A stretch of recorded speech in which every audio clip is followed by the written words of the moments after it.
السلام عليكم ورحمة الله. ازيكم حبايبي عاملين ايه؟ دلوقتي انا النهارده عند برضو جارتي وحبيبتي واختي تانية في العمارة. بصراحة لما طلبت منهم ما اعترضوش يعني كلهم بصراحة. فانا هعرض لكم بقى شقة شقة بإذن الله. فدي شقة برضو جارتي وحبيبتي دي كده اهو على ايدي الشمال. ده جنب كده حط عليه ورق حائط. وهنا طبعا الجزامة على ايدي اليمين بالمراية بتاعتها زي ما انتم شايفين كده اهو. ودي السجادة بتاعت الدخلة اهو زي ما انتم شايفين. هنا اهو طبعا داخلين على الريسبشن نسموه الله بسم الله الرحمن الرحيم. هنا اهو هي حاطة السفرة. بص انا هجيب لكم النيش من بعيد كده اهو تشوفوه. بسم الله ما شاء الله ربنا برضو يزيدها ويبارك لها يا رب. اهو هي حاطه هنا اهو برضو في حته فراغ كده حاطه عليها الترابيزه دي بالسماعات. هنا بقى بتاع دوت السفره. هنا اهو على ايدي اليمين حاطه البوفيه بالمرايه بتاعته كده ما شاء الله شكلها تحفه برضو الله اكبر.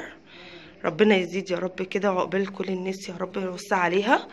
هنا هو ده الانتريه. ابص انا هجيب لكم برضو السقف من بعيد برضو والمنظر العام من بره اهو تمام. فعندك هنا بقى الانتريه. هي حاطه هنا كرسي وهنا الكنبه والناحيه اللي في وشها كنبه وكرسي. طبعا المكان هو اللي مأيدنا ان احنا نعمله كده بنظام الشقق دي تمام. هنا اهو برضو الصالون بسم الله ما شاء الله. هنا بصوا هنا طبعا كل واحد بيبقى بذوقه وبفرشه بطريقته.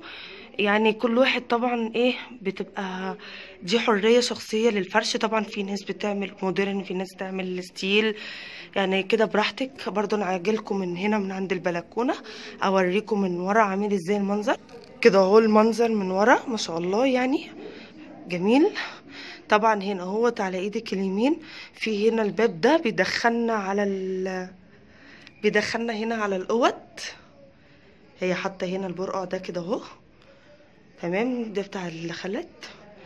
وهنا دول حاطه دول كده. هنا هو كده في المطبخ واوضه النوم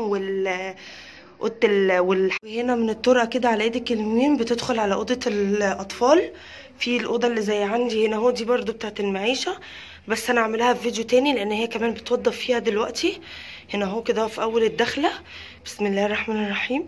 هي هنا حاطه الدولاب تمام بتاع اهو الدولاب اهو. طبعا ولادها كانوا لسه نازلين يعني وانا داخله فما لحقوش يقفلوا الدولاب تمام. هو نفس نظام الشقه عندي بس كل واحد بقى فارش بطريقه. هنا دي حاطه هنا ترابيزه الكمبيوتر مع كتب المدرسه بتاعت ولادها. هنا اهو السريرين بتوع ولادها اهو زي ما انتم شايفين بالبرقع بتاعه اهو. وعلى ايدك اليمين كده في كومودينو حط عليه المرايه بتاعته والشانون بتاعها كده اهو. هجيلكوا برضو من ورا تشوفوا الاوضه اهي بسم الله ما شاء الله. وبكده اكون خلصت معاكم الفيديو ده واستنوني بقى في الجزء التاني من بقيه الشقه وبحبكم جدا والسلام عليكم ورحمه الله.